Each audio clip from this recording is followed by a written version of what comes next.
Gracias, Álvaro. Perdón. Estoy tratando de compartir mi... Se ve, Juan Carlos, ya se está viendo. Pero se ve la parte de la presentación, ¿cierto? ¿Estamos bien? ¿Sí? Sí. Ok. Sí, sí. Bueno, gracias, Álvaro. La verdad es que un poquito más lo de Álvaro en el sentido de experto. No me considero un experto en absoluto.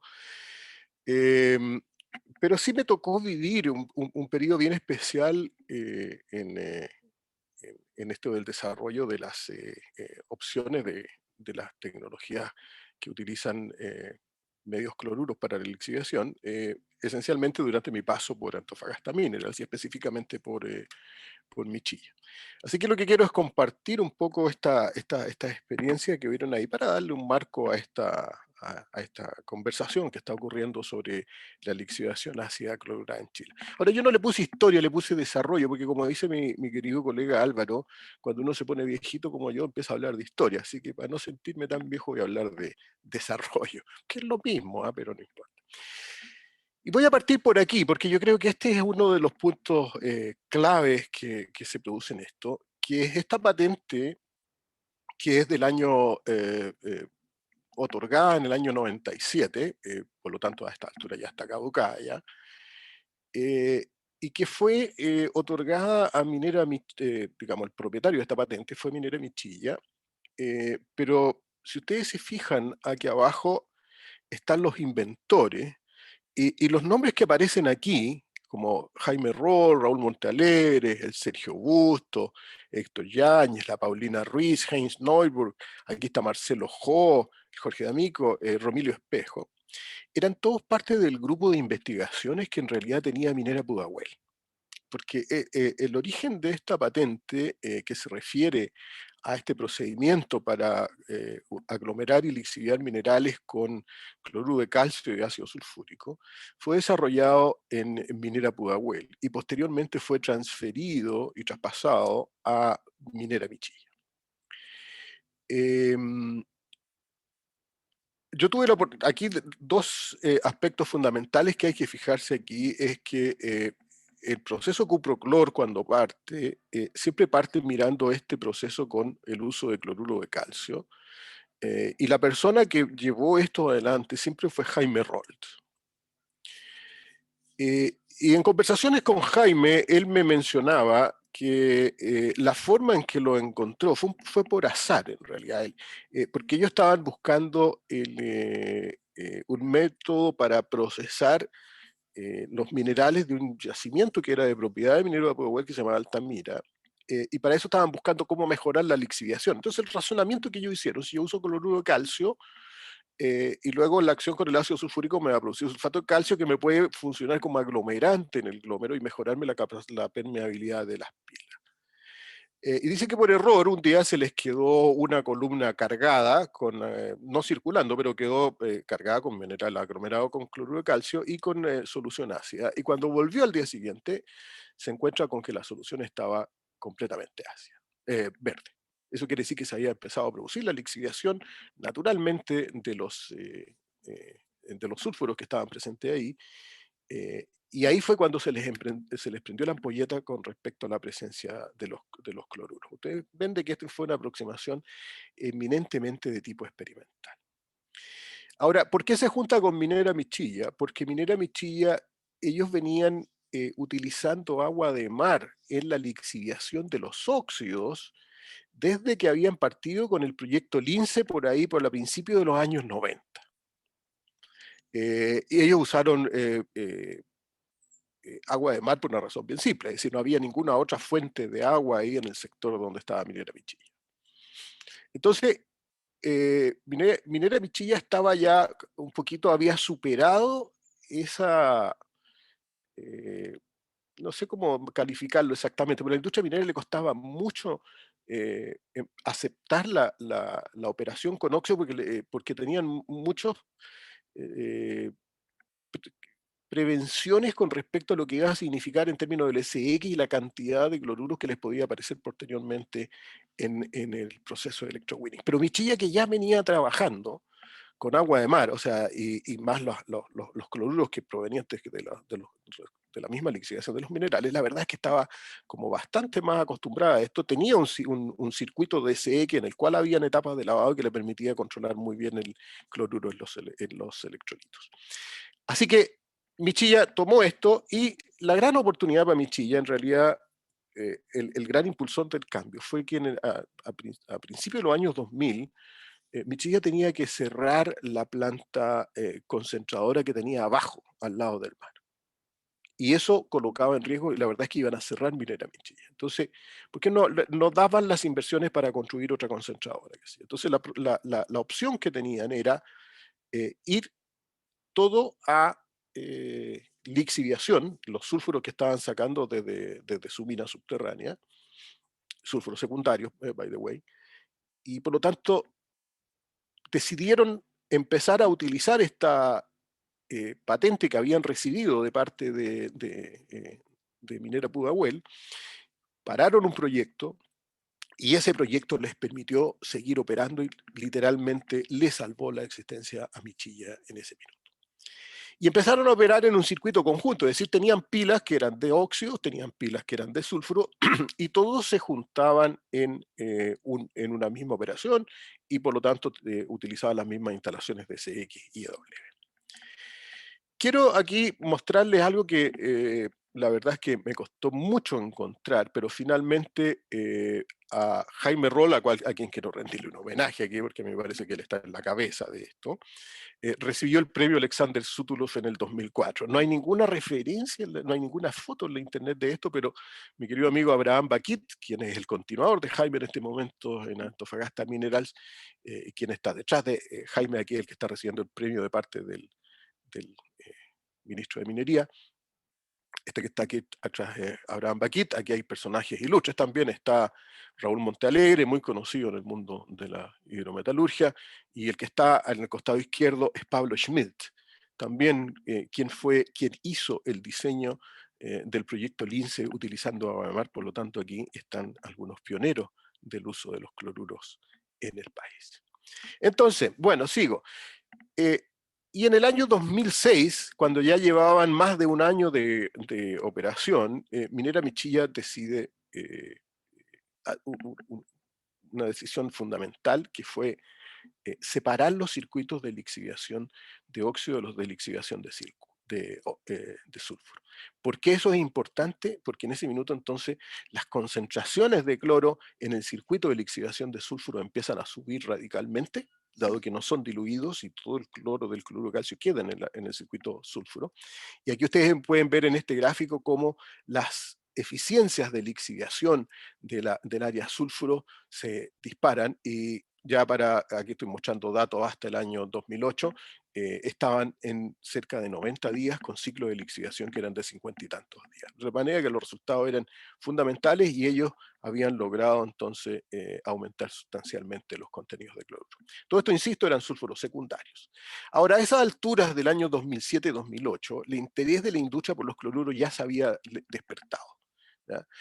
Aquí estoy mostrando un gráfico que en algún momento generamos con Miguel Herrera, en el cual mapeamos las patentes que en ese momento estaban dando vuelta en el mundo, a nivel mundial, y que decían relación con lixiviación de minerales. Y ustedes ven de que ya aparece una presencia en un cierto sector aquí de BHP, Billiton se llamaba en ese tiempo, ahora es solo BHP.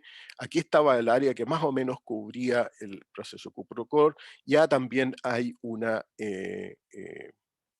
área que está cubierto por una patente de Freeport-McMoRan. O sea, a estas alturas ya se había despertado el interés de la industria. Por otro lado, a esta altura ya también, a diferencia de la aproximación experimental que venía llevando adelante Michilla, se había empezado el mundo académico a mover. Quiero destacar aquí el trabajo de Mike Nichol en Australia. Lilian puede hablar de ella, Lilian del grupo de Mike Nichol, que empieza a colocarle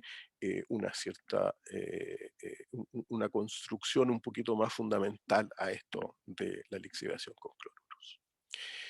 No quiero dejar de mencionar que el tema de los cloruros también ha estado siempre presente en la lixiviación de concentrados, que no son necesariamente solo de sulfuros secundarios, también son de sulfuros primarios. Hay varios que son específicamente en medio cloruro o en medio haluro, cloruros, bromuros, está el Iperlich, Cuprex, Simet, Sumitomo, Intec, Hydrocopper y Clear. Algunos de estos ya están desaparecidos, no llegaron nunca a etapas posteriores, entre ellos el Cuprex o el Simet, e incluso la presencia de cloruro está presente en algunos de los procesos que hacen lixiviación de concentrado en autoclaves, como el proceso Platzol y el proceso Sissel. Otros procesos a presión ambiente en general no han querido entrar en el área de los cloruros fundamentalmente por el tema de los materiales. ¿Cuáles son los desafíos? Cierro con esto. Claramente el gran desafío es la calcopirita. Antofagasta Minerals ha publicado que su proceso Cuproclor-T es capaz de lixiviar calcopirita. De hecho, ellos están haciendo pruebas industriales en este momento con una pila de unos cuantos miles de toneladas en una de sus operaciones. BHP hace algunos años declaró que tenía resuelto el tema de la calcopirita, pero no hemos escuchado más. Ese es el gran desafío desde el punto de vista de la aplicación industrial. Desde el punto de vista fenomenológico, yo creo que todavía nos queda mucho, mucho por estudiar. Muchas gracias. Muchas gracias, Juan Carlos. Excelente introducción de este proceso que pareciera novedoso, pero que data, como tú indicas, de la década de 1990. Esos son los tiempos que le requieren a estas tecnologías desarrollarse.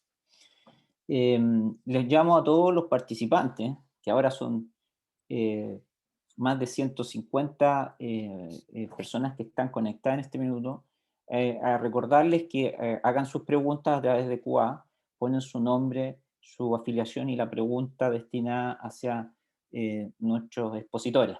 Vamos a pasar a la segunda presentación. Quien viene ahora es una querida colega, actualmente académica de la Universidad de Talca, fue directora del Departamento de Metalurgia y Minería de la Universidad Católica del Norte, es doctora de la Universidad de Murdoch en Australia, y Juan Carlos acaba de dar una breve introducción del grupo en donde ella estaba trabajando, que es un grupo que también tuvo grandes contribuciones en esta área. Así que los dejo sin más con Lilian Velázquez. Lilian, muchas gracias.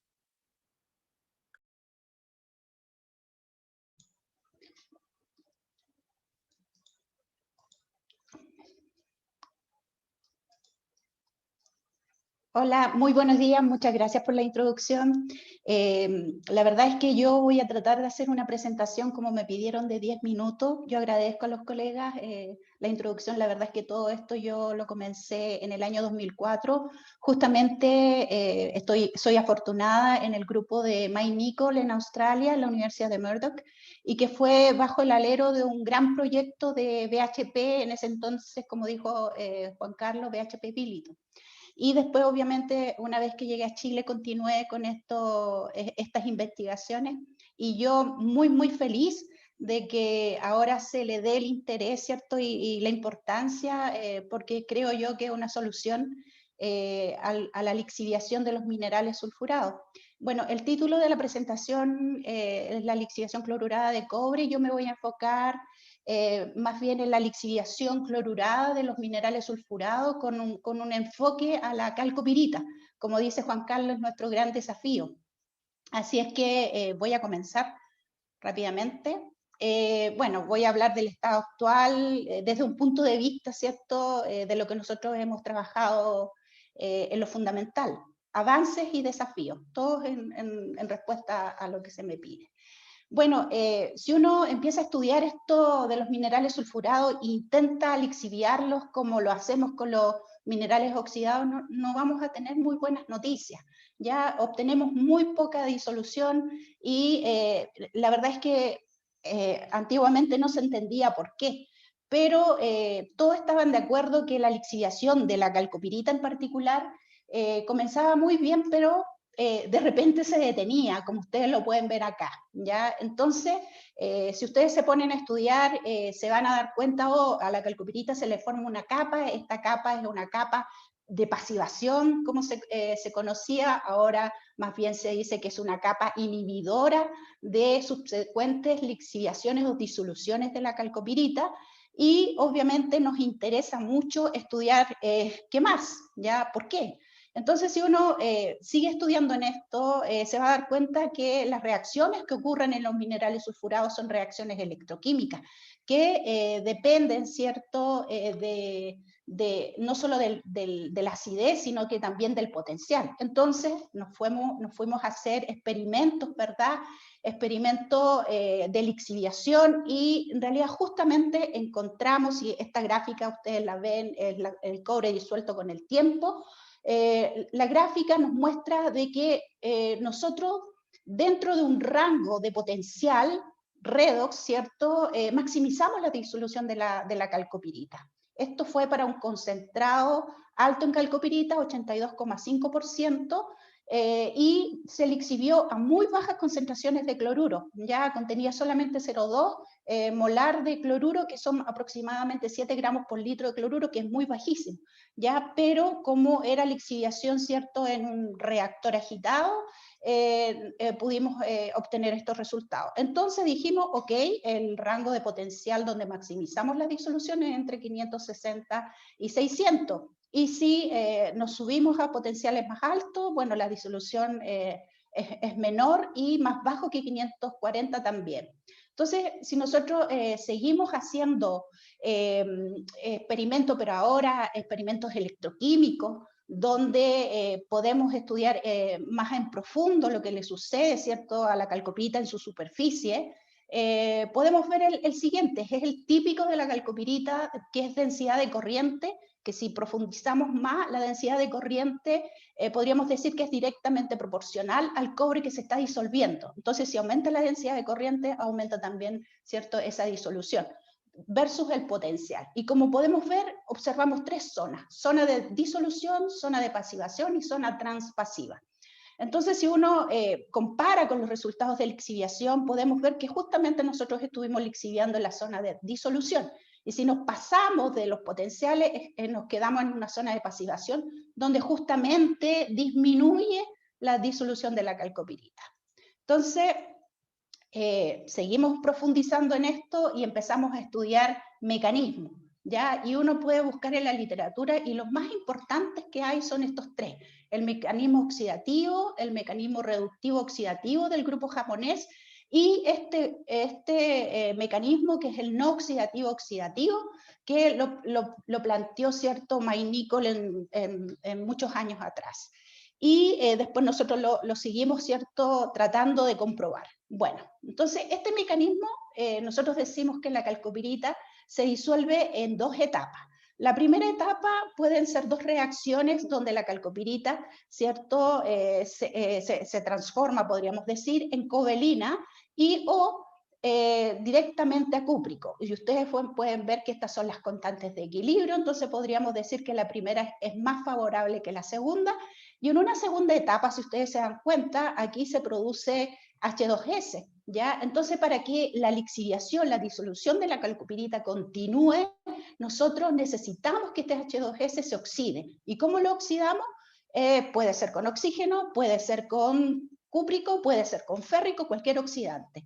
Es por eso que está planteado así, porque en realidad nosotros consideramos, ¿cierto?, que en este caso el cúprico en medios clorurados es el oxidante de la reacción, porque lo trabajamos a muy bajas concentraciones de cloruro, ¿ya? Entonces, eso es lo que se planteó. Probamos, ¿cierto?, qué tan fácil era oxidar el H2S, hicimos otros experimentos. Si lo hacemos solamente en oxígeno, podemos ver que esa oxidación, que es la línea que aparece aquí arriba, es muy, muy lenta. Si nosotros al reactor le agregamos, en el reactor solamente había H2S, ¿cierto?, y obviamente la solución clorurada, si le agregamos cúprico a la solución, podemos ver que este cúprico rápidamente, ¿cierto?, aumenta la oxidación, ¿cierto?, el consumo de oxígeno, que es en realidad lo que pudo oxidar al H2S. Entonces, también si uno está interesado de decir cómo se lixivian estos minerales, todos los minerales sulfurados, hicimos esas pruebas, y nosotros pudimos probar, ¿cierto?, de que la calcocina es la que lixivia más rápido, después viene la covelina, después la bornita y finalmente la calcopirita. Y nosotros en realidad estábamos interesados también porque se hablaba mucho del efecto del férrico, ¿cierto?, como oxidante, por ejemplo, en una biolixiviación o en una lixiviación solamente con férrico y ácido sulfúrico. ¿Qué pasaba si nosotros le agregábamos ciertos iones ferrosos al sistema? Y lamentablemente no tuvimos buenos resultados. Ustedes pueden apreciar este de aquí arriba, es sin adición de ferroso, y los de abajo con adición de ferroso.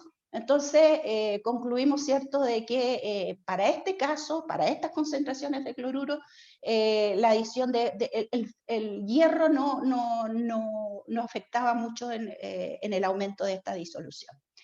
Ahora, también hicimos otros experimentos a diferentes temperaturas. Debo recalcar que todo esto hasta el momento, lo que estoy mostrando es lixiviación agitada, ¿ya?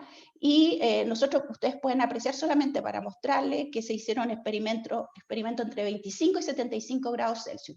Y al aumentar la temperatura, aumenta esta extracción, y obviamente a 75 grados Celsius ya la disolución es bastante rápida. Si uno hace un estudio cinético, ¿cierto?, que es lo que se me pidió aquí, y que en realidad es como, podríamos decir que es bien trivial, ¿ya? Porque uno puede decir, ok, el modelo, ¿cierto?, que sigue la calcopirita es un modelo, ¿cierto?, del núcleo recesivo, wow, ¿ya? Pero en realidad es mucho más que eso. Entonces aquí yo muestro dos reacciones. La primera, ¿cierto?, es para cuando está limitada la reacción química por las reacciones en la superficie, ¿ya? O sea, reacción química en la superficie de la calcopirita, y la segunda es más bien difusional. Aquí se hizo un diagrama de Arrhenius y se obtuvo una energía de activación bastante alta de 75 kJ/mol, que vendría diciendo de que esto, la limitante de estas reacciones para la calcopirita es justamente la reacción en la superficie de esta. Reacción química. Seguimos con la electroquímica y vimos a diferentes concentraciones de cloruro cuál era el efecto de cada uno de estos minerales sulfurados. Y lo que podemos apreciar en estas curvas, de nuevo, todas tienen densidad de corriente versus potencial. Podemos ver que a medida que nosotros aumentamos la concentración de cloruro, todas estas curvas tienen un pic, ¿ya? Incluso la enargita, pero es menos pronunciado. Ahora, ¿qué sucede con estos cloruros en las soluciones? ¿Ya? Primero, se dice que potencia la actividad del protón, ¿ya? Y esta actividad del protón, si nosotros consideramos que no tenemos cloruro en el sistema, la reacción 1 es la que gana, y tenemos muy poco de la reacción 2. ¿Ya? Pero cuando agregamos cloruros al sistema, esta reacción 2, ¿cierto?, permite tener mucho más protones, porque el sodio o cualquier el catión, ¿cierto?, de la sal ayuda a que se genere ese protón. También hay algo muy importante que está en la literatura y que la verdad no debe obviarse, es que la actividad, por ejemplo, si trabajamos con ácido clorhídrico, esta actividad aumenta 3 veces cuando utilizamos un mol de NaCl, o aumenta 20 veces si nosotros utilizamos, ¿cierto?, NaCl 3 molar, ¿ya? Y también el ácido clorhídrico 2 molar, por ejemplo, aumenta 50 veces cuando utilizamos 3 molar de NaCl y 1,5 molar de cloruro de calcio. Y ahí, ¿cierto?, debería comprenderse un poquito mejor cuál es el efecto de añadir estos iones cloruro. Y algo muy importante, sobre todo para la aglomeración y el tiempo de curado, es que la actividad del agua, que nosotros sabemos que por definición es 1, disminuye con la adición de estas sales, ¿ya? Lo que es bueno, porque en el aglomerado, ¿cierto?, en el curado empiezan a formarse estos silicatos, ¿cierto?, que pueden provocar problemas cuando uno aglomera. ¿Ya? Seguimos con los experimentos electroquímicos, solamente mostrarles, ¿cierto?, que si nosotros trabajamos a altas concentraciones de cloruro 5 molar, que más o menos como 170, 180 gramos por litro de cloruro, se aumenta el potencial mixto. El potencial mixto es muy importante porque es la medición que se hace en la superficie de la calcopirita. Y a medida que se aumenta, por ejemplo, las concentraciones de cúprico al inicio, se aumenta más el potencial mixto. Y eso es una buena noticia porque quiere decir o indica que la inhibición de las reacciones que pueden ocurrir, por ejemplo, la capa pasivante, ocurren lentamente, ¿ya? O sea que nosotros tenemos más oportunidad de lixiviar. Y ahora lo mismo se hizo, pero ahora agregando, ¿cuál era la importancia de agregar oxígeno o aire? Ya el verde es sin adición de cúprico, el azul con adición de cúprico y el último, ¿cierto?, con altas concentraciones. Entonces podemos ver que el efecto también, o sea, aquí aumenta el potencial mixto y por lo tanto tenemos más oportunidad de elixir a la calcopirita. La sinergia en medios clorurados entre cúprico y férrico es importante. Se dice, ¿cierto?, y que lo hemos probado también, que si hay cuproso, el cuproso con férrico ayuda a regenerar el cúprico, que el cúprico es el que ayuda también a la oxidación, y por tanto el cúprico con el ferroso ayuda a férrico, que también a unas mayores concentraciones también podría ayudar. Nichols ha encontrado nuevos hallazgos, ha dicho de que las capas que se forman son diferentes en diferentes puntos de potencial. Ahí yo les quería mostrar algunas. Las reacciones que propone Nichols ahora, lo más interesante es esta capa de polisulfuro que podría formarse y que retrasa la disolución de la calcopirita. Ahora, ¿cuál es el avance en las pilas de lixiviación? Bueno, sabemos mucho al respecto, le hemos puesto más atención a las etapas de aglomeración y curado. Hemos descubierto algunas cosas interesantes, por ejemplo, esto es que si nosotros aumentamos el tiempo de curado de un aglomerado de mineral calcopirítico, aglomerado con sistemas clorurados, a medida que aumentamos el tiempo de curado, aumenta la extracción, ¿ya? También otros avances que está haciendo Luis Beiza en su tesis de doctorado. Nosotros hemos visto, ¿cierto?, y hemos utilizado algo que en realidad no sabíamos, que por lo menos yo no sabía que existía, que era la tomografía, que nosotros se hace para el ser humano, que también se puede hacer para estos minerales, y que también seguimos nosotros estudiando la aglomeración y los tiempos de reposo, ¿ya? Y hemos visto que a altas concentraciones de cloruro, obviamente la extracción es mayor que a bajas temperaturas, perdón, esta es una gráfica que muestra 25 y 50 grados, entonces aquí hay que darle la importancia a cómo hacemos en estas primeras etapas poder aumentar la temperatura. Y nosotros podemos ver que aumentan las grietas, ¿ya? Y empieza a desaparecer del glómero. También, voy a terminar con esto, en el regadío, cuando ya se está en la pila, el regadío on-off también es algo bueno, ¿ya? Es como que se hiciera un reposo in situ, ¿ya? O sea, riego, detengo por tanto tiempo, riego, detengo por tanto tiempo. Y ustedes pueden ver este efecto escalerita que se ha visto, ¿cierto?, a nivel planta, y que eso favorece la lixiviación de la calcopirita, pero obviamente con su cuidado de no pasarse en los tiempos por posibles precipitaciones. Desafío, aquí tengo un listado que lo podemos discutir. Y disculpen si me pasé del tiempo. Muchas gracias.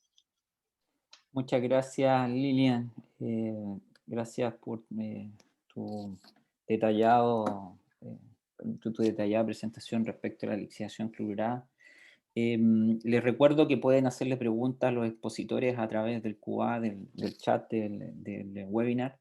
Y a los expositores les recuerdo, por favor, ir viendo si pueden ir contestando las preguntas en el proceso. Vamos a pasar a la siguiente presentación de otro estimado colega, el profesor Jorge Pinza, es subdirector del Departamento de Ingeniería Metalúrgica y Minería de la Universidad Federico Santa María. Fue jefe de área en JR Ingeniería y es doctor en metalurgia de la Universidad de Concepción. Tengo el agrado de dejarlo a ustedes con Jorge para que les comente ahora la lixiviación clorurada desde el punto de vista de la ingeniería. Jorge, por favor. Gracias. Sí. Buenos días. Primeramente quiero agradecer a a los organizadores del evento, al Centro Nacional de Pilotaje y a la Pontificia Universidad Católica, por este espacio, digamos, que me va a permitir presentar algunos aspectos de lo que tiene esta nueva tecnología y sus aplicaciones a nivel industrial, ¿ya? Que yo creo que es tremendamente relevante. Y espero encuadrarme en los 10 minutos, así que voy a considerar aquí la toma de hora, así que voy a partir. Yo creo que este proceso genera una alternativa y una vía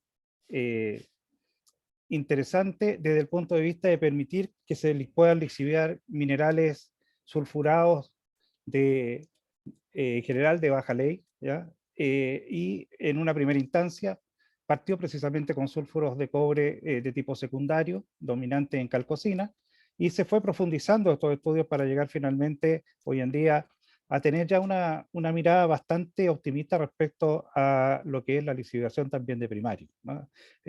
Las empresas mineras, acompañadas por empresas de ingeniería y de laboratorios metalúrgicos, han avanzado rápidamente en este tema de ir validando esta técnica con la lixiviación de sulfuros primarios, y hoy en día se puede hablar de que se puede extraer más del 80% del cobre contenido en minerales de este tipo, bajo condiciones que son, por supuesto, particulares para estos materiales, y como decía Lilian, aquí a diferencia de lo que ocurre con los secundarios, la temperatura es un factor importante para lograr estos altos niveles de extracción.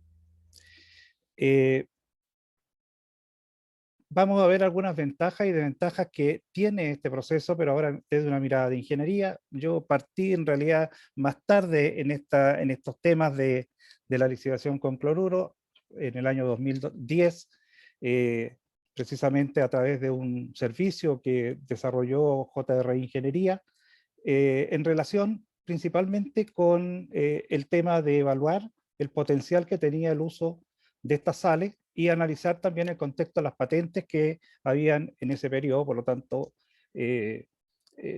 también lo que plantea el primer expositor también ha sido un tema que ha tenido algún grado de incertidumbre desde el punto de vista de los proyectos, en términos de cómo se zanjaban estas pequeñas diferencias entre las patentes que tenía BHP, Billiton en algún momento, y que hoy después pasaron a ser parte de BHP, que habían por el lado de ANSA a través de lo que eran los inicios en Michilla, de Freeport-McMoRan, y así también otras también tecnologías que estaban patentadas con esa misma mirada, ¿ya?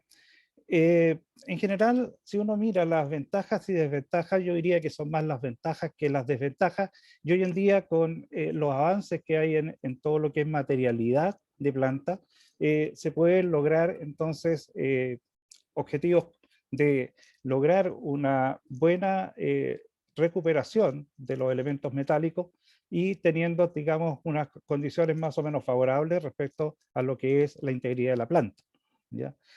¿Qué es lo que vemos en este sentido?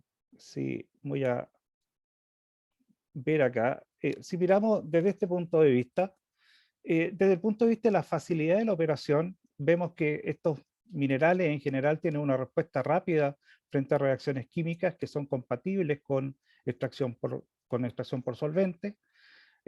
Requiere un control riguroso del cloruro en la electrowinning, ¿ya? Y para eso juega un rol importante también los elementos que tienen que adicionarse en las operaciones de extracción por solvente para poder generar una barrera o contención del cloruro, ¿ya? Eso ha ocurrido y la ingeniería ha ido avanzando en relación con la definición del número de etapas de lavado que se tienen que considerar para este tipo de procesos, y que en la mayoría de los casos han apuntado a incorporar una etapa de lavado adicional. Hay que tener presente que a la fecha, la mayoría de los proyectos que han entrado en esta dinámica de utilizar sales de cloruro, lo han hecho con el objeto de remodelar o modificar las plantas existentes, ¿ah? No tenemos un proyecto Greenfield que esté con una mirada desde cero pensado en esto, salvo aquellos que pudieran ser con agua de mar, ¿ya? Y en ese contexto, entonces, la mayoría de las consideraciones de la ingeniería tienen que ver más bien con hacer overhaul de las distintas etapas que componen el proceso hidrometalúrgico. La extracción de cobre, en general, para casos de primario, hoy en día estamos ciertos en que se puede lograr extraer del orden de 80% a temperatura de 35 grados, y secundario se puede lograr más de un 90% a temperatura ambiente. Pero aquí hay que tener un contexto, y ese contexto tiene que ver que la respuesta final que nosotros podamos tener de un sistema de lixiviación va a depender también de las características que tengan la ganga que asocia, ¿cierto?, a las distintas mineralizaciones que uno pudiera tratar. Por lo tanto, muchas veces la menor extracción hoy en día no se debe al hecho de que no actúe el lixiviante, sino que más bien a las desventajas que pudieran haber en términos de que ese lixiviante pudiera llegar satisfactoriamente hacia la zona mineralizada, y está ocurriendo con materiales que en general que pueden tener conductividades extremadamente bajas debido a presencia de arcilla o debido a altos contenidos de fracciones finas. La cinética de lixiviación, y ese es un elemento de ventaja, es rápida, menor a 120 días, incluido el reposo en algunos casos. En términos de calidad del agua, se puede utilizar agua de mar en la lixiviación, dado que no impone riesgos en términos del cloruro, puesto que estamos generando una contención global de la planta para estos efectos. Y otras aguas de proceso, por ejemplo, hay aguas muy salobres en el norte, de hecho, ENAMI a través de Ojo del Salado trabajaba con soluciones cloruradas desde hace mucho tiempo atrás. Lo mismo ocurría con algunas empresas mineras que partieron con estos sistemas de lixiviación con agua de mar, como el Lipicet, y que evidentemente generaron una cierta cultura, también por supuesto acompañado por lo que fue Michilla, respecto a cómo operar en condiciones de soluciones de alto cloruro. La aglomeración o curado requiere una recirculación de gases o lavadores de gases. Voy a ver más adelante que yo veo en la recirculación de gases un doble objetivo, un objetivo de poder hacer que la tecnología sea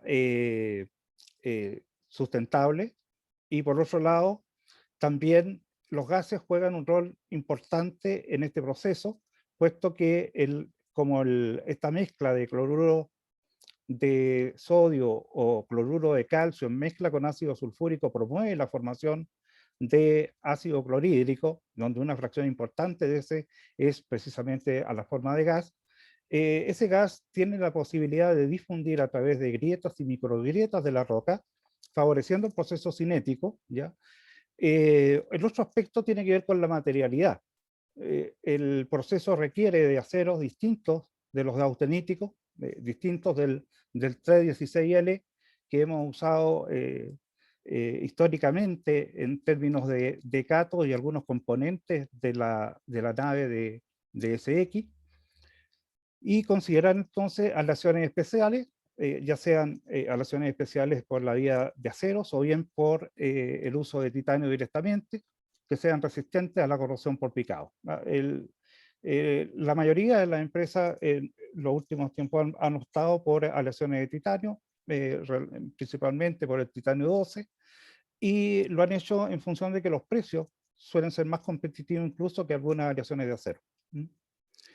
El consumo de ácido es mayor con algunos tipos de ganga, y eso hay que verlo. Hay minerales en que hemos visto un reporte de ácido en el que es mucho menor el consumo que en el caso de otras que son asociaciones, que tienen asociaciones con arcilla, donde esos consumos pueden ser mayores. En medio ambiente vemos que los ripos también quedan con bajo nivel de cloruro, pero que a su vez tienen la ventaja de inhibir cualquier tipo de actividad bacteriana y procesos de generación de agua ácida que pudieran afectar el medio ambiente. Pero eso evidentemente también hay que tenerlo regulado también con este hecho de que generamos gases producto de esta mezcla de reactivos que tiene que ser debidamente controlado.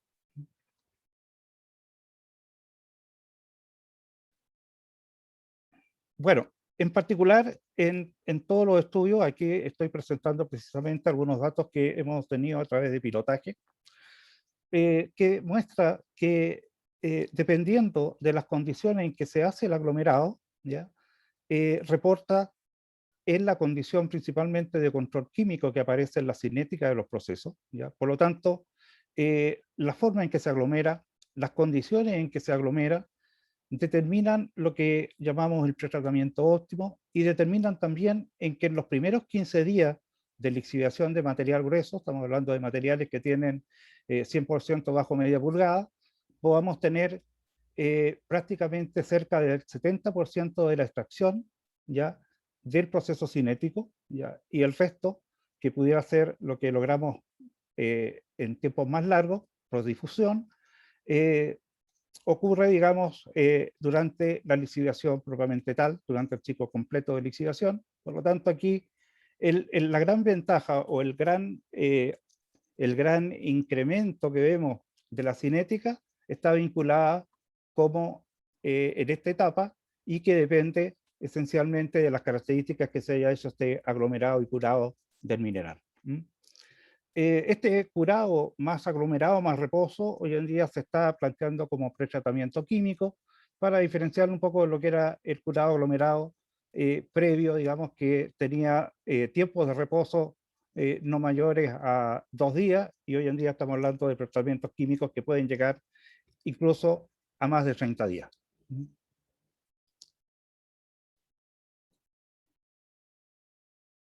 Desde el punto de vista de la ingeniería y de la aglomeración, hay que plantear aquí varios aspectos.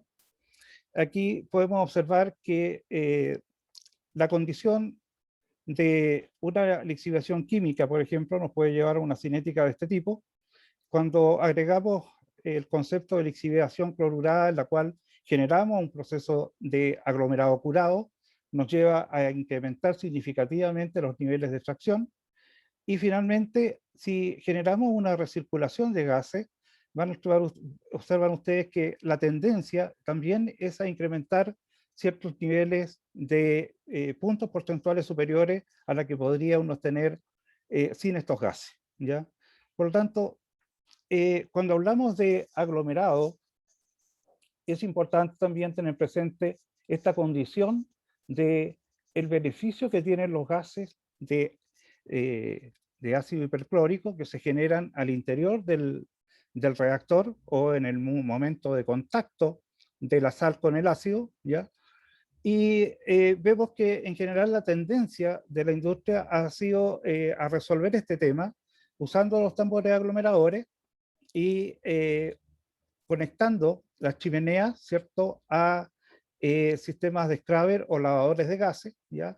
Y esas aguas, por supuesto, se tienen que ir cambiando cada cierto tiempo para disponerse entonces este material ya saturado en cloruro en las piscinas de refino, ¿ya?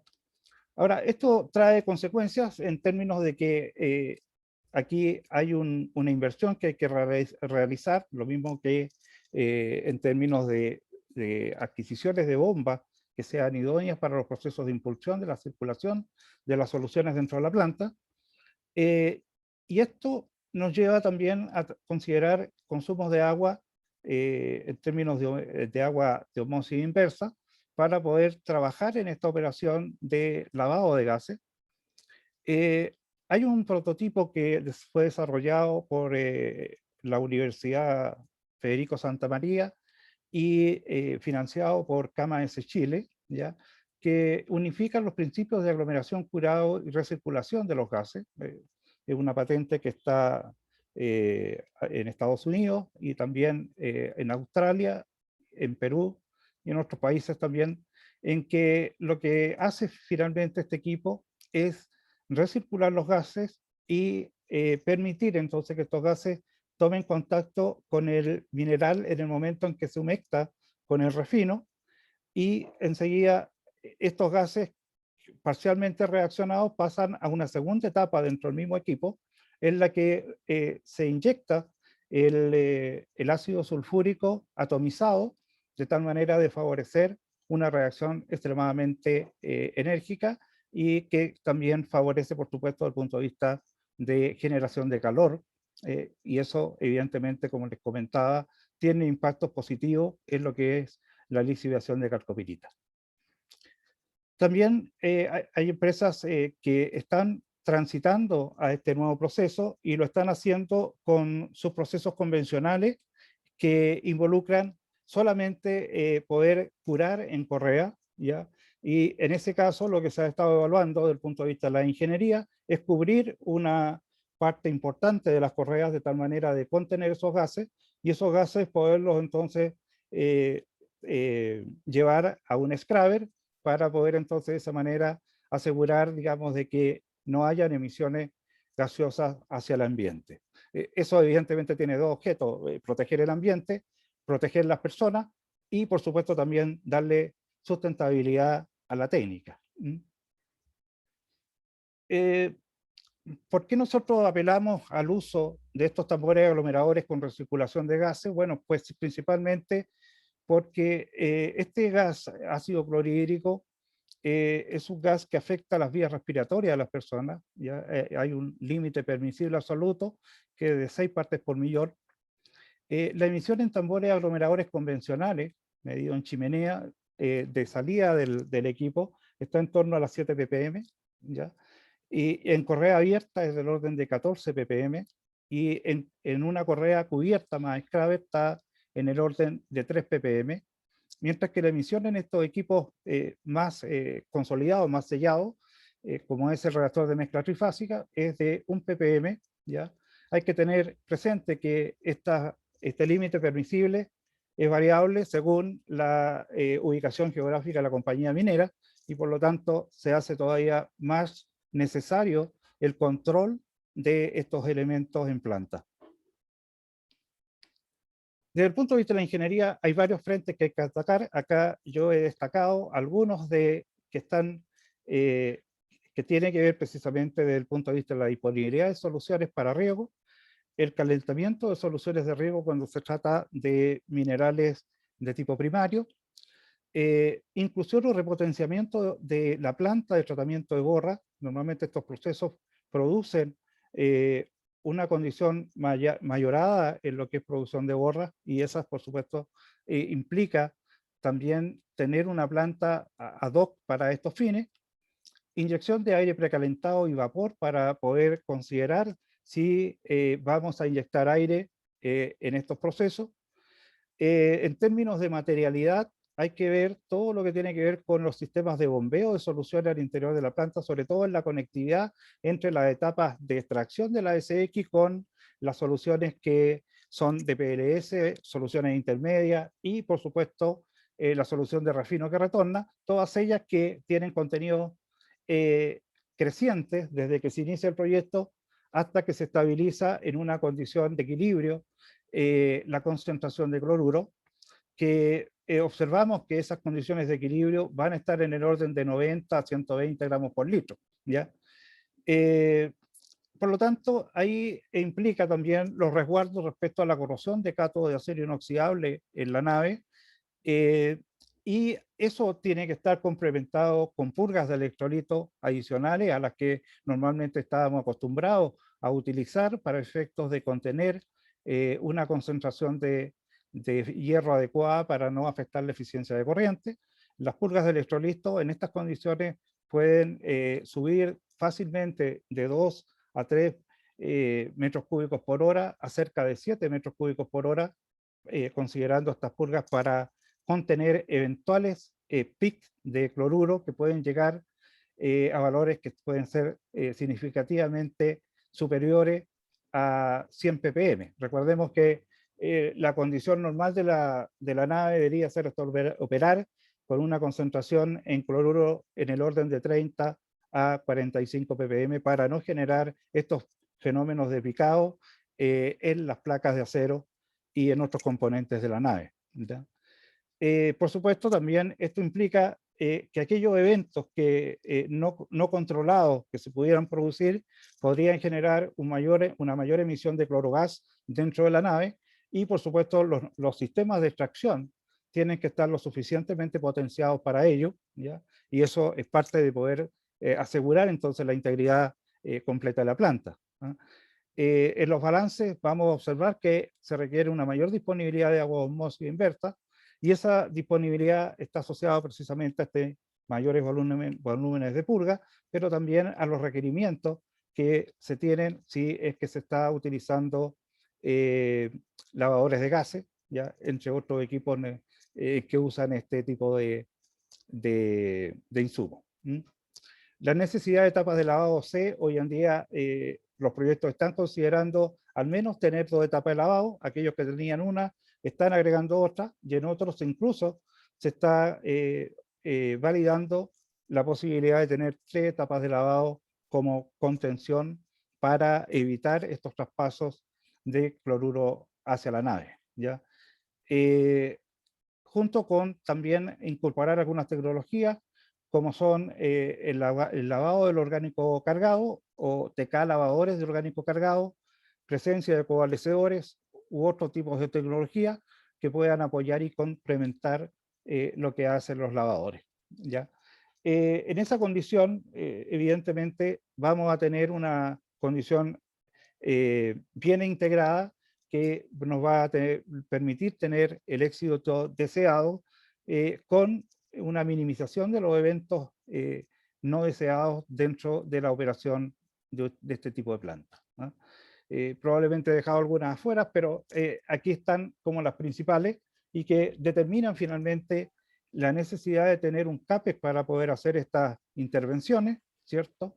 Y poder entonces asegurar la integrabilidad de la ingeniería. Muchas gracias, Jorge, por tu presentación. Muchas gracias. Ok. Te agradezco mucho, ha sido muy detallada y extensa, así que los llamo a todos que puedan hacer preguntas a través del chat y de QA, de las preguntas y respuestas. Jorge va a estar disponible para responder. Ya te aviso, un montón de preguntas puestas ahí en el QA. Okay. Entonces, te voy a pedir, Jorge, que apagues tu video. Vamos a entrar a las últimas secciones del webinar. Ahora tengo el agrado de presentar a Alfonso Domeyko. Él es director nacional de Sennagemin, fue jefe de departamento jurídico del mismo Sennagemin, fue fiscal del Ministerio de Bienes Nacionales por muchos años, es abogado y magíster en Derecho Regulatorio de la Universidad Católica. Muchas gracias por estar con nosotros, Alfonso. Para esta comunidad es muy importante la presencia de Sennagemin y su liderazgo en esta materia. Así que te dejo aquí para que nos hable. Sí, muchas gracias, Álvaro. Muchas gracias a todos los asistentes y muchas gracias a la Universidad Católica, Federico Santamaría, a todos los participantes en este webinar. Y muy importante, le agradezco que inviten a Sennagemin como servicio público, ¿eh? Sennagemin es un servicio fundamental en la minería y yo creo que es responsabilidad también de los gremios mineros, de las universidades, de ustedes, los profesores que están exponiendo acá, invitar a Sennagemin, mantenerlo al día, mantenerlo en la misma línea de desarrollo intelectual y tecnológico que tiene la minería, ¿no es cierto? Y evitar, como sucede muchas veces con algunos servicios, que quedan, ¿no es cierto?, atrasados respecto a lo que está viviendo el país, y eso genera, ¿no es cierto?, un problema luego de funcionamiento, de permisos, de plazo, que efectivamente van entorpeciendo el desarrollo óptimo de estas tecnologías, o en este caso de la actividad minera. A mí me pidieron, ¿no es cierto?, que hablar un poco sobre la tecnología, cómo estamos viendo la tecnología en Sennagemin, cómo lo estamos enfocando, y principalmente pudiéramos hablar sobre la pequeña y la mediana minería y cómo es la visión que tenemos respecto a eso. Yo les puedo, ¿no es cierto?, decir primero que entendemos que la tecnología dentro de la actividad minera, tiene 3 principales objetivos.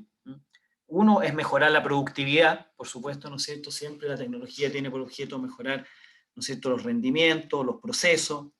En segundo lugar está la protección del medio ambiente. Hoy día vemos que la tecnología apunta principalmente, sobre todo a aquellas, ¿no es cierto?, que tienen relación, por ejemplo, con el reuso de las aguas, ¿no es cierto?, o las tecnologías que apuntan, en el caso de los relaves, a evitar la infiltración de las aguas en las napas subterráneas.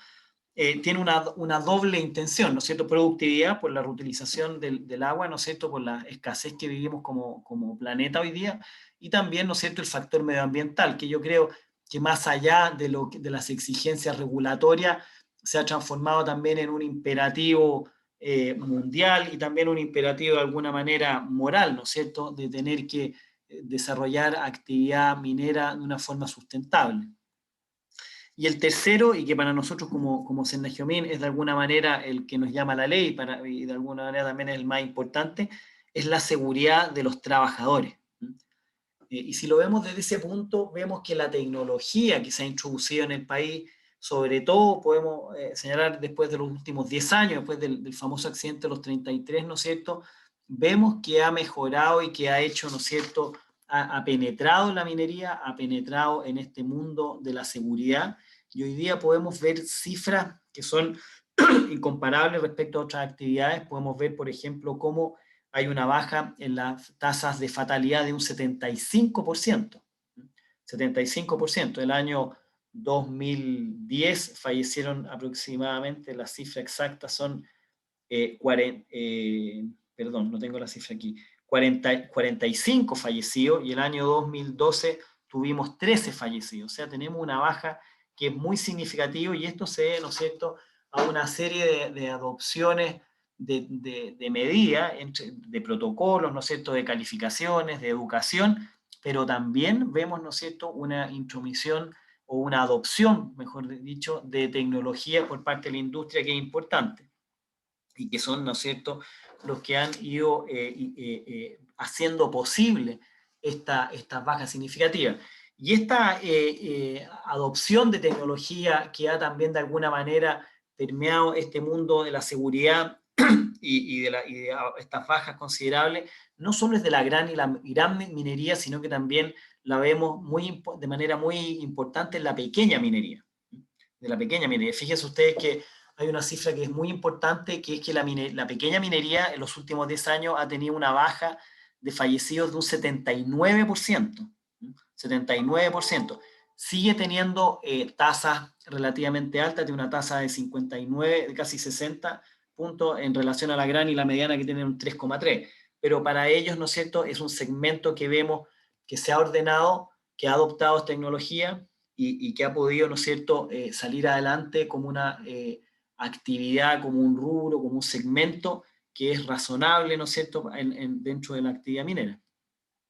Y esta baja introducción, ¿no es cierto?, tanto de tecnologías como de protocolos, y este cambio cultural, ha hecho, de acuerdo a las cifras que entrega la Superintendencia de Seguridad Social, que las tasas de accidentabilidad, ¿no es cierto?, se sitúen dentro de las actividades, o sea, como la tasa más baja dentro de las actividades económicas del país. Es de 1.1 la minería, imagínense que el comercio tiene 3.3, o sea, es muy segura. En fatalidad falta, ¿no es cierto? En fatalidad tenemos, ¿no es cierto?, todavía una tasa de un 5.1 en relación, no sé, a servicios que tiene una tasa, ¿no es cierto?, ahí de 1, el comercio 1.1. Es decir, tenemos menos accidentes, pero accidentes de mayor gravedad. Ahora, ¿qué es lo que ha hecho o cuál ha sido la función o la visión que hemos tenido en Senagiomin en este último tiempo, ¿no es cierto?, respecto a esta accidentabilidad, fatalidad, y cómo ver la introducción de las tecnologías para poder reducirlas, ¿no es cierto?, reducir estas tasas? Nosotros, si vemos los últimos 20 años, vemos, ¿no es cierto?, que venía una baja importante entre el año 2000 y 2010 de aproximadamente un 30% de las fatalidades, pero vemos que en este último periodo, ¿no es cierto?, desde el accidente de los 33, nosotros lo ponemos como el hito, hubo una baja de un 75%. Y nosotros decimos, bueno, esa baja, ¿no es cierto?, se debió de alguna manera a un trauma o al cambio o a la impronta que generó, ¿no es cierto?, haber tenido a las personas atrapadas, y eso hizo un cambio de mentalidad muy importante. Haber tenido, ¿no es cierto?, no fue menor, casi un mes, no tengo la cifra exacta, ¿no es cierto?, con los medios de comunicación, con el interés del país, de la población en general, que generó, entendemos, este cambio, ¿no es cierto?, en cuanto al Estado, en cuanto a los administradores de las compañías mineras, y lo más importante, ¿no es cierto?, en los trabajadores. Ayer estuve haciendo visita a un proyecto a Quebrada Blanca de TEC, estuvimos conversando, ¿no es cierto?, con trabajadores, con representantes de trabajadores, y es notable, ¿no es cierto?, ver que un maestro segundo, ¿no es cierto?, pueda expresar con claridad hoy día las actividades que tiene que hacer, los protocolos. Ahí hay una transferencia de conocimiento, de capacitación que es notable. y desarrollando, ¿no es cierto? Estaban montando un molino, por ejemplo, con una precisión, con una tecnología que es notable, que se puede realizar eso, ¿no es cierto? Y con accidentabilidad, con una tasa de 0, ¿no? Es tasa 0. Eso, ¿no es cierto?, es notable, que hay un proyecto de esa magnitud, estuvimos en el puerto, con una tasa de accidente 0. Eso es increíble. Entonces, ¿cuál es la visión que tenemos como Senagiomin? Primero lo que hicimos fue distinguir los accidentes, ¿no es cierto? Primero, para poder entender por dónde enfocar el trabajo, ¿ah? Dónde enfocar el trabajo en la minería y cómo poder regular de mejor manera la actividad. Y lo que hicimos fue, desde nuestro punto de vista de la seguridad, fue distinguir los accidentes o la mayor ocurrencia de accidentes entre la gran minería y mediana minería, considerando a la gran minería, no sé, a la mediana minería, ¿no es cierto?, como procesos que son más asimilables a la gran minería, de los procesos que tiene, ¿no es cierto?, y de la actividad que tiene la pequeña minería. Y de esa manera, ¿no es cierto?, podemos ver de que teníamos, ¿no es cierto?, algunos accidentes que se consideraban como generales. Por ejemplo, el accidente que genera el golpeado por roca, había una mirada, ¿no es cierto?, global, pero tú desde el momento en que lo separas, podemos ver, ¿no es cierto?, que, por ejemplo, la gran minería tiene accidentes que son, según la categorización, completamente distintos a los de la pequeña minería. Solo por darle un ejemplo, el primer causa de muerte, de fallecimiento en los últimos 20 años, en la gran minería es, ¿no es cierto?, lo ocasionado por vehículos motorizados o los equipos rodantes. Después vienen los apretados o atrapados, ¿no es cierto?, por equipo. Luego vienen las caídas de altura y en cuarto lugar los golpeos por roca. En cambio, en la pequeña minería, el número 1 es el golpeado por roca, caído por altura, y el cuarto lugar recién, ¿no es cierto?, es uno ocasionado por vehículos motorizados. Entonces, en esa línea, ¿qué fue lo que la visión nuestra? Primero, fue tomar a la pequeña minería que veíamos que traía tasas muy altas de accidentabilidad y fatalidad, y nos abocamos al desarrollo de una regulación, de un nuevo reglamento del título 15, ¿no es cierto?, el Reglamento de Seguridad Minera, que pudiera de alguna manera distinguir las diferentes categorías o las diferentes empleabilidad de tecnología, por así decirlo, ¿no es cierto?, en los diferentes segmentos. Entonces segmentamos minería de menos de 500 toneladas, de entre 500 y 2.000, y entre 2.000 y 5.000. Y cada una, ¿no es cierto?, de acuerdo, fue un trabajo muy acuicioso, muy de terreno, con muchos especialistas referidos a la pequeña minería. También tuvimos apoyo de algunas universidades del norte. La Universidad de Atacama nos aportó, ¿no es cierto?, tiene mucho conocimiento de pequeña minería, dar un tipo de permiso, ¿no es cierto?, que reconociera sus cualidades y reconociera sus limitaciones, otro a los de 2.000, como señalaba, y otro a 5.000. Entonces, esa fue nuestra forma de poder regular esto y de poder darles, ¿no es cierto?, la mayor cantidad de seguridades a los trabajadores de alguna manera para que puedan avanzar, ¿no es cierto?, en esta actividad. Luego también se desarrollaron una serie de talleres y que seguimos desarrollando, ¿no es cierto?, permanentemente en regiones con Sonami, dedicados, ¿no es cierto?, principalmente a la capacitación de los pequeños mineros en temas como manejo de explosivos, en temas geomecánicos. Hemos hecho varias charlas importantes de mañanas completas, ¿no es cierto?, con mucha asistencia a través del mismo Zoom, ¿no es cierto?, de las tecnologías podemos atraer charlas que vienen 150, 180 personas, que es muy importante, en los cuales, ¿no es cierto?, los capacitamos en temas de geomecánica y de explosivos, que son principalmente, ¿no es cierto?, temas bastante graves. Y respecto, y bueno, y acompañado esto siempre de una campaña permanente, ¿no es cierto?, y de cambiar un poco la mirada que tenía Senagiomin de pasar a ser solo un policía de la minería, pasar también, sobre todo a la pequeña minería y la mediana minería, a tener no abandonando esa facultad o esa visión o esa misión de policía, sí tomar una nueva posición de coayudantes, ¿no es cierto?, de cooperadores, también de tener una actividad de observadores, pero también propositiva, que se había, de alguna manera, entendemos por los mismos relatos, ¿no es cierto?, los mineros se había difuminado durante el tiempo. Entonces, eso ha ayudado también a que continuemos con esta baja sistemática en las tasas de fatalidad y accidentabilidad, lo cual no quita, ¿no es cierto?, que tengamos accidentes. Ayer tuvimos un accidente fatal en Atacama, muy lamentable, de una faena minera que tuvimos, ¿no es cierto?, clausurada, la teníamos en un accidente que fue bien bullado en el mes de diciembre, en la misma mina, la misma persona, en el mismo lugar. Entonces ahí tenemos, ¿no es cierto?, que ir trabajando en esa área. en cómo exigirles, ¿no es cierto?, y cómo crear mayor conciencia. Y respecto a la gran minería y la mediana minería, nos enfocamos, ¿no es cierto?, en estos accidentes, en cómo poder ayudar. Entendemos que la gran y la mediana minería, más que requerir una regulación, tienen muchas veces, ¿no es cierto?, regulaciones de seguridad que tienen carácter internacionales, ¿no es cierto? Así que entendimos de que debíamos ir, ¿no es cierto?, a buscar qué tecnologías se estaban introduciendo para mejorar estas accidentabilidades, y ahí, ¿no es cierto?, nos topamos con el Centro Nacional de Pilotaje, y generamos hace poco tiempo, hace ya casi un mes, lo publicamos, una nueva guía respecto a los vehículos autónomos.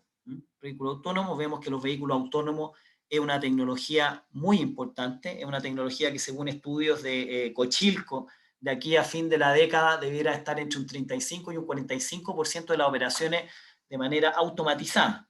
Y automatizada nos generaba también algunos problemas. Hay proyectos, ¿no es cierto?, que llevan más de 10 años, Codelco 9 años, de automatización, pero los nuevos proyectos que habían ingresado, había demoras, ¿no es cierto?, habían diferencias de criterio, y ahí, ¿no es cierto?, tuvimos esta buena idea de asociarnos con una asociación estratégica, por supuesto, con el Centro Nacional de Pilotaje, para efectos de que ellos nos pudieran cooperar en la generación de esta guía y poder, ¿no es cierto?, con la claridad de las normas, con una claridad de concepto, con una claridad de cómo se va a hacer, ¿no es cierto?, la evaluación de los riesgos de cada proyecto, poder incentivar a las compañías mineras a adoptar estas tecnologías. Y lo que nos llama mucho la atención es que no solo la gran minería está muy interesada en estos proyectos, tenemos del orden de 5 proyectos hoy día entre presentados y que se debieran presentar en los próximos meses, proyectos bastante importantes de vehículos autónomos. Vemos como hay también proyectos de la mediana minería, que tienen vehículos, ¿no es cierto?, no completamente autónomos, pero sí con funciones de automatizadas, más allá de las otras funciones que tienen robotizadas o telemáticas, ¿no es cierto?, que también apuntan, ¿no es cierto?, a los mismos objetivos que tiene la gran minería, que son, ¿no es cierto?, la maximización de los costos, mejorar la productividad, pero también retirar de la primera línea de fuego, de la línea de peligro, ¿no es cierto?, a los trabajadores, las trabajadoras, y poder de esa manera también ellos reducir sus tasas, ¿no es cierto?, y tener una producción más segura. Ahora, nuestras próximas, ¿no es cierto?, visión o nuestros próximos pasos es, bueno, algunos de ellos son de la mano todavía con el CNP, ¿no es cierto?, es estar en una asociación estratégica, ¿no es cierto?, que lo que buscamos es que ellos nos puedan aportar sus conocimientos, tienen, ¿no es cierto?, muchos ingenieros, pero también lo forman varias universidades, ¿no es cierto?, y centros de estudio.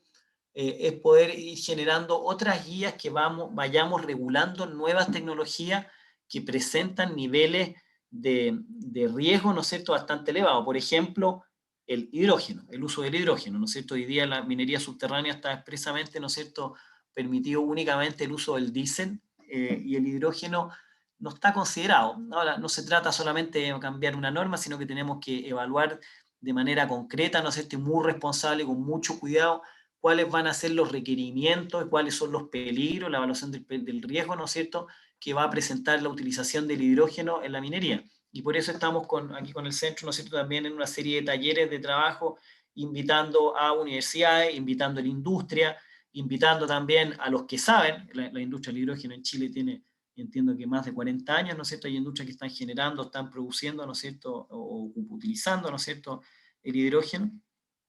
Y eso, ¿no es cierto?, nos lleva en esa línea de trabajo de poder, con la industria, poder generar, y con otros ministerios, con otros servicios, por supuesto. En el caso del hidrógeno también vamos participando con la SEC, dependiente del Ministerio de Energía, poder generar una regulación que sea clara. Luego tenemos, ¿no es cierto?, dentro de la carpeta, ir verificando, ¿no es cierto?, otros tipos de tecnologías que vemos que pueden presentar algunos tipos de trabas. Tenemos algunas cosas de automatización, ¿no es cierto?, de explosivos, no solo automatización, también tenemos remoto. Hoy día ya tenemos, en Chile hay 2 centros, no sé si me queda alguno afuera, tenemos el de Anglo American, ¿no es cierto?, y el de Quebrada Blanca, ¿no es cierto?, que van a operar de forma también a distancia. Y bueno, todos esos son desafíos, ¿no es cierto?, para la gran minería, para la mediana minería. Pero también tenemos puesto el foco en la pequeña minería. La pequeña minería, hicimos un estudio, un levantamiento de casos, y es aproximadamente el 50%, la mecanización de la pequeña minería es bastante alta, no así la minería artesanal, pero hoy día en la pequeña minería hay un nivel de automatización, no automatización todavía, pero de mecanización muy elevado, ¿no es cierto?, en el uso de compresores, el uso de vehículos, que también nos lleva, ¿no es cierto?, a estar atentos a cómo regularlo. Para eso teníamos este reglamento, y tenemos que dictar ahora una serie de guías operativas para poder también darle a ellos las indicaciones, y a los ingenieros de Senagemi también, de cómo evaluar esos proyectos, ¿no es cierto?, y cómo poder mejorar las condiciones de seguridad. Tarea que estamos comenzando a desarrollar. Este reglamento está listo, está solo para firma final del presidente de la República, y ahí, ¿no es cierto?, también vamos a seguir insistiendo en esta iniciativa de poder invitar a actores del mercado, ¿no es cierto?, a actores de la universidad, al mismo Centro Nacional de Pilotaje que tenemos esta estratégica, y poder generar esas guías que nos ayuden a clarificar la adopción de tecnología también por este segmento de la pequeña. Claro. En ese marco, Alfonso, quizás nazca de aquí una iniciativa en torno a cómo contribuir y acelerar en la adopción de los procesos clorurados, que tienen que cumplir un número de normativas bastante exigentes. Conversémoslo, hablemoslo. Nosotros tenemos muy buena relación también con el Servicio de Evaluación Ambiental, claro, y con la Superintendencia del Medio Ambiente. Hemos generado sinergias también de trabajo, talleres de trabajo, por ejemplo, en todo el tema de tranques de relave, ¿no es cierto? Tenemos proyectos ahora de seguimiento, de control, de unificar criterios, y por ahí va la línea de trabajo, sí, de aclarar normas. Aclarar normas. Yo creo que toda la gente que está participando en este webinar y en este ecosistema está dispuesto a poder contribuir para que las implementaciones de estos desarrollos vayan siendo más acelerados y lleguen y modifiquen a la pequeña y a la mediana minería. Te agradezco, Alfonso, tu intervención. Tenemos que ir, ya estamos pasados en 15 minutos, le pido disculpas a la audiencia. Vamos a hacer la última presentación. Le pido a las personas que hagan las preguntas por preguntas y respuestas. El Q&A sale en el Zoom. Muchas gracias, Alfonso. Y ahí podemos seguir en contacto, y ustedes, los panelistas, van a estar ahí disponibles para contestar y comunicarse con ustedes. Vamos a entrar a la última presentación del día. Tengo el agrado de presentar a Cristiano Paso. Cristian es el gerente de operaciones del Centro Nacional de Pilotaje, quien está... del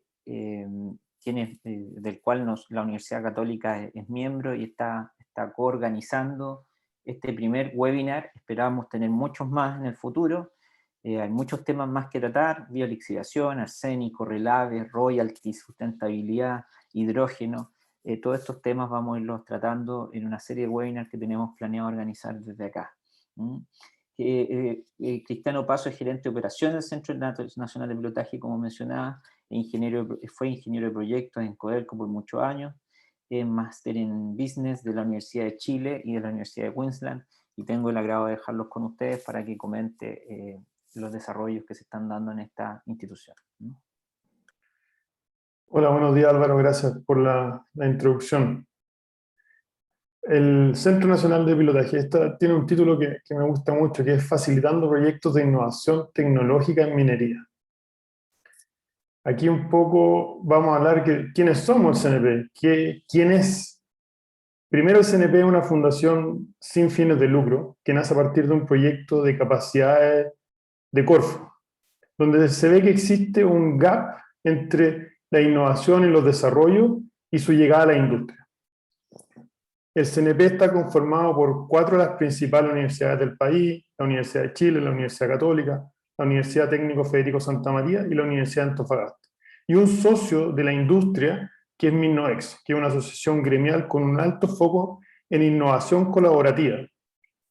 Y ahí nuestra oferta de valor radica en la disponibilidad de sitios de prueba para realizar pilotaje y validaciones. El equipo cuenta con los expertos de los diferentes socios, trabajo de validación utilizando estándares y asegurando la trazabilidad de la información, y por último, todo lo que es la vinculación con el ecosistema a través de la alianza estratégica. Tenemos partners como Cisaero, Expande, NORCAT, que es un centro de pilotaje y de capacitación en Canadá, CETACUA, que es un centro de investigación de agua, el Hub APTA y Alta Ley, que estamos trabajando en la línea del Copper Market. Colaboración estratégica, como lo dijo Alfonso, con Cernageomin, con Codelco y con Anglo American. Y los sitios de prueba que tenemos hoy día con Minera San Pedro, JRI, Ecometales, Minera Valle Central y HMC, Michilla y Sierra Gorda. Aquí ahora voy a hablar un poco de los avances que hemos tenido estos años, estos 2 años, 3 años que tenemos de vida. Están los sitios de pruebas que tenemos a disposición. Como ya los mencioné, hemos finalizado 5 pilotajes y tenemos otros 17 contratos que están en ejecución. Tenemos un área de vigilancia tecnológica e informes de validación. Ahí todo nuestro equipo de expertos, que son los socios principalmente, con un alto nivel académico y donde ellos están liderando los desarrollos de innovación en tecnología en el país. La alianza con Cernageomin, que es algo que a nosotros nos motiva mucho, es saber por qué estamos haciendo esto y que nos permite ayudar al ecosistema a que se aceleren la implementación de esta tecnología en los equipos autónomos, la guía de hidrógeno que tenemos, y por qué no ver si podemos aportar en una guía de mejores prácticas de lixiviación clorurada. Y todo lo que es la vinculación con el ecosistema, o sea, estamos participando constantemente con los distintos actores. Lanzamos 2 concursos de Impacta Minería 2019-2020. El año pasado estuvimos trabajando una serie de webinars relacionados con los temas relevantes, y hoy día estamos con el tema de la lixiviación clorurada. Pero ahora viene la parte de nuestra visión, qué es lo que queremos, cómo vemos y cómo vamos a ir desarrollando nuestras capacidades. Una es facilitar los pilotajes. Ahí están las guías que hemos trabajado con el Cernageomin, en uno de nuestros coejecutores en Minera San Pedro. Ahí estamos con la Universidad Católica también en el centro de monitoreo para tener la medición de la línea base en la planta concentradora, tener la información y que esté disponible, y que esa información que se está capturando, esos datos, permitan a nuestros socios probablemente que el día de mañana tengamos gemelos digitales, donde los desarrolladores puedan probar tecnología antes que éstas lleguen, antes que ellos tengan que hacer todo el desarrollo y vean el impacto, y puedan probar y ver si es que existen modificaciones que hacer antes de ir a probarla en terreno.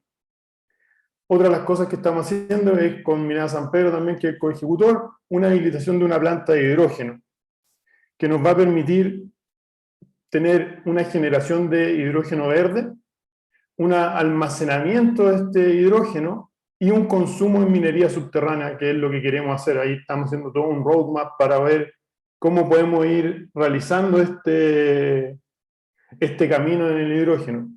Y por último, pero no menos importante, está todo el área de hidrometalurgia. Y recientemente estamos en un proyecto, una planta piloto modular de CX, que nuestro objetivo es probar nuevos reactivos, pruebas pilotos sin tener que intervenir la operación. Sabemos que hoy día, ya lo mencionó Jorge, Lilian, Juan Carlos, se están probando nuevas tecnologías, biolixiviación, lixiviación clorurada, y van a requerir a lo mejor de una planta piloto, salir un poco de la escala del laboratorio, pasar a una planta piloto y poder probar cosas que se estén haciendo en la industria sin tener que intervenir la operación.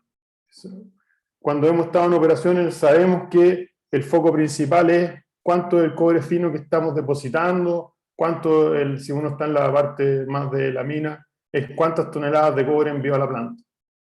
Entonces, y esta planta también nos va a permitir tener flexibilidad para otros metales. Es una planta que hemos diseñado con nuestros socios de la Universidad Católica, muy flexible, y que va a permitir tener mucha flexibilidad para probar las distintas tecnologías.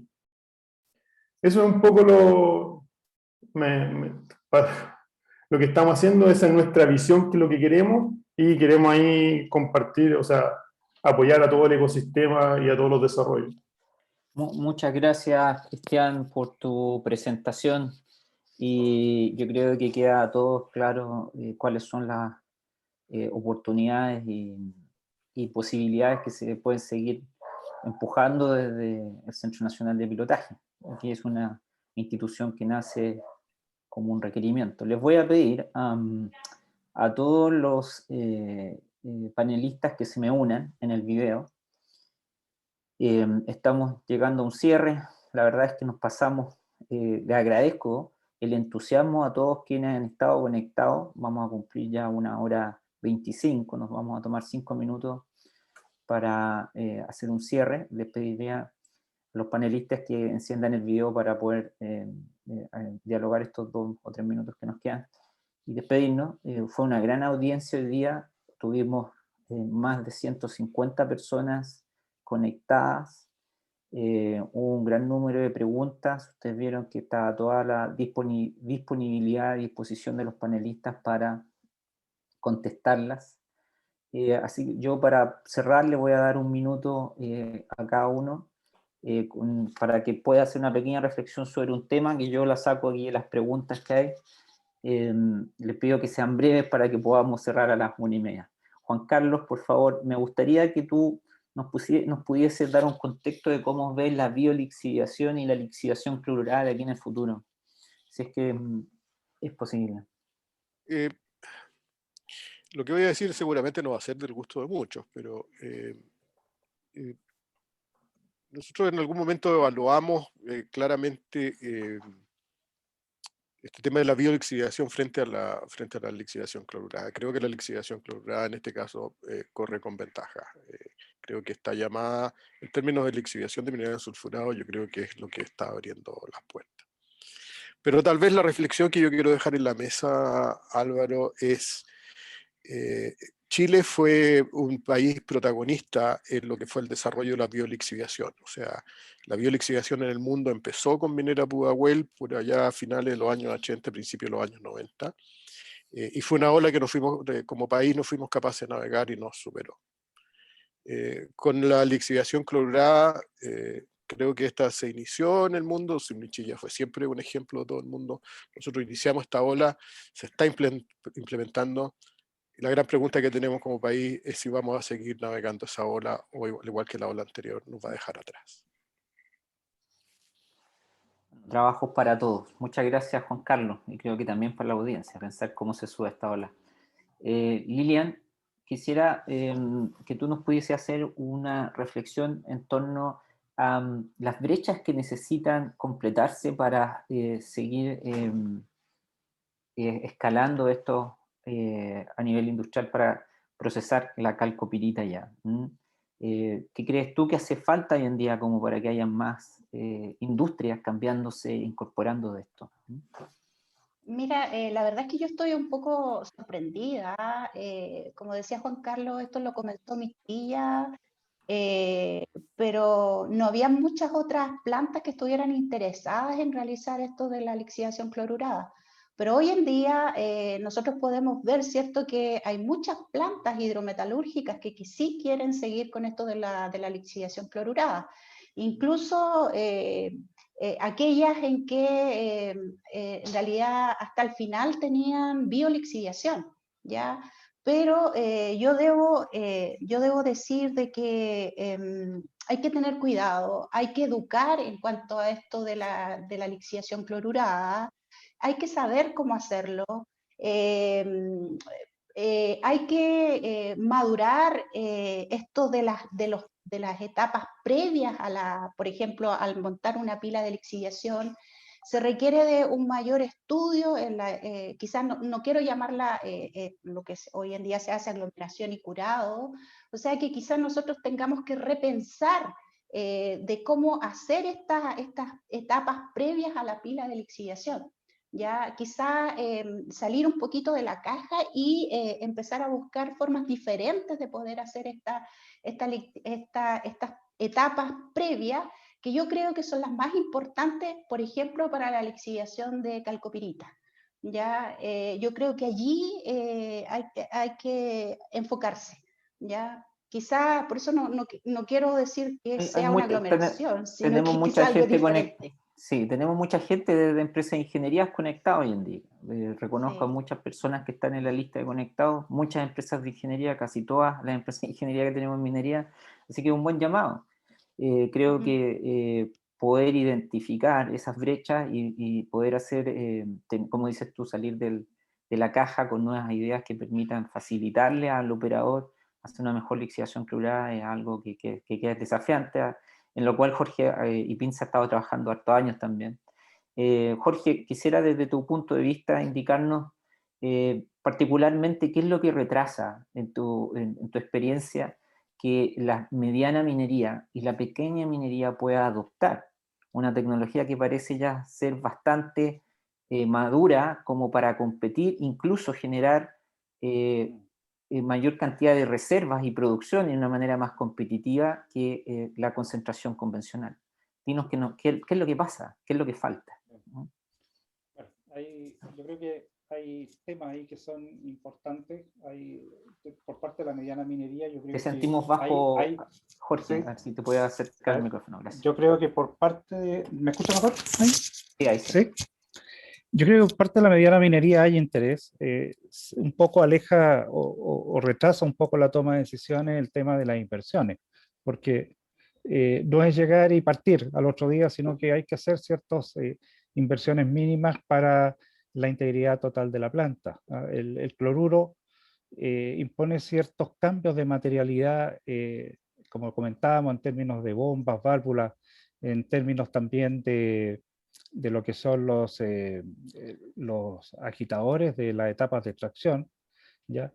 Que pueden ser incluso revestidos, ¿ya? O sea, hoy en día hay técnicas de revestimiento de materiales que también pueden favorecer en esta línea, pero sin lugar a dudas, cualquiera sea, tiene una inversión que hay que generar y eso ha tomado un poco o ha retrasado un poco a veces esta toma de decisiones, pero hay varias empresas que están buscando esa línea, incluso hemos tenido conversaciones con la gente de NAMI en este tema, ¿ya? Y yo creo que muchas de ellas nosotros no conocemos, yo conozco porque en alguna medida me he estado involucrando, pero hay muchas de ellas que están en fases de estudios de factibilidad o prefactibilidad, ya con estudios realizados a nivel de laboratorio en el norte y acá en Santiago. Por lo tanto, están en un paso en que yo esperaría que en unos 2 o 3 años veamos una gran cantidad de operaciones mineras operando con este sistema. Por otro lado, incluso hay proyectos que están reevaluando las capacidades de tratamiento de plantas concentradoras para derivar una fracción importante de ese mineral, incluso en algunos casos hasta el 50%, hacia la lixiviación con fines de disminuir consumo de agua y energía, ¿ya? Entonces, las implicancias que tienen de corto plazo, yo diría, pues esto está más en el corto plazo, es bastante más alta de la que nosotros normalmente podemos vislumbrar a través de lo que aparecen en las revistas técnicas de difusión como Minería Chilena, ¿ya? Entonces, yo creo que ahí hay un tema en que la industria también ha tomado un rol protagónico en que está haciendo sus propios ensayos con pilotaje mucho más grande que muchas veces que lo que nosotros podemos hacer a escala de universidad. He visto pilas, o sea, columnas en desarrollo de 8 metros, columnas de 10 metros por 1 metro. Entonces, en esa condición de envergadura, también con corridas de pruebas de sobre 100 columnas, que evidentemente han llevado a que ellos tengan un avance significativo respecto a los que son los principales KPI para poder abordar la ingeniería, ¿ya? Pero Entonces, se ve una penetración y se ve un futuro interesante para sí, esta tecnología. En la mediana sí, minería, y quizá en ese eso. camino, Alfonso, el desafío es cómo una institución pública, líder en esta materia como Senna-Geomin, contribuye a que este tipo de tecnología también esté disponible para pequeños y digamos, algunos medianos mineros que no tienen la capacidad de capital, como dice Jorge, y no tienen el conocimiento necesario como para incorporarla, sabiendo que esta es una tecnología que, como dijo Juan Carlos Salas, podría ser una tecnología que nos pase y nos deje atrás y la tome otro y la siga desarrollando otro, y una tecnología que pudiese ser alta competitividad en el futuro, podría ser decisiva en eso. ¿Cómo ve a Senagiomín apoyando esto?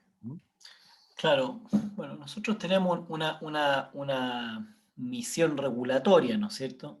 Yo creo que lo principal es poder aclarar conceptos y poder facilitar, y que es un poco lo que hemos logrado en esta administración, de poder unificar lenguajes comunes, ¿no es cierto?, que faciliten la instalación de proyectos, la revisión por parte de los ingenieros y también la forma de configurar, ¿no es cierto?, los proyectos por parte de los operadores. Yo creo que esa es la principal aporte que podemos hacer como Senagiomín.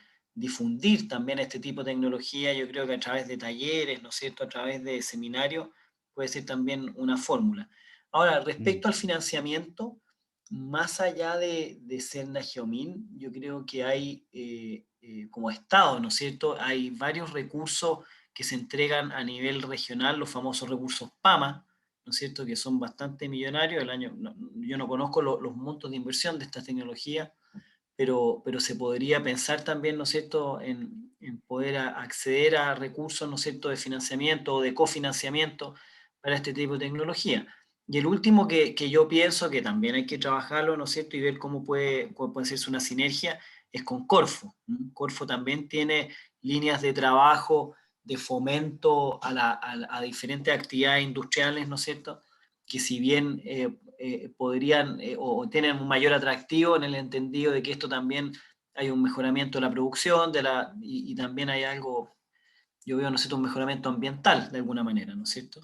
Entonces, por ahí yo creo que podríamos trabajar eso en alguna mesa, ¿no es cierto?, poder cómo incentivarlo. Perfecto, tomamos esa invitación. Sí, de Cristian todas maneras. Opaso ahí está tomando nota. Yo voy a proceder a dar cierre. Le agradezco a todos los que se hayan conectado y hayan participado. Espero que todos hayamos aprendido y nos llevemos algo nuevo a la casa. Esta es una comunidad, como ustedes ven, que nos vamos a seguir encontrando en otros tópicos y temas. A todos los que se hayan conectado, quedan invitados a las próximas temáticas. Vamos a avisar nuevamente con tiempo cuando se realicen esos webinars y esperamos seguir contribuyendo desde bajo pandemia y desde este nuevo escenario, claro, hacia el desarrollo del país. Muchas gracias a todos y muchas gracias a nuestros panelistas y a los coordinadores de ambas instituciones, el Centro Nacional de Pilotaje y la Universidad Católica, que están detrás, no se ven, pero que tienen que hacer un inmenso trabajo para que esto funcione. José Tomás, Elizabeth, muchas gracias y estaremos viéndonos en nuestra oportunidad. Adiós.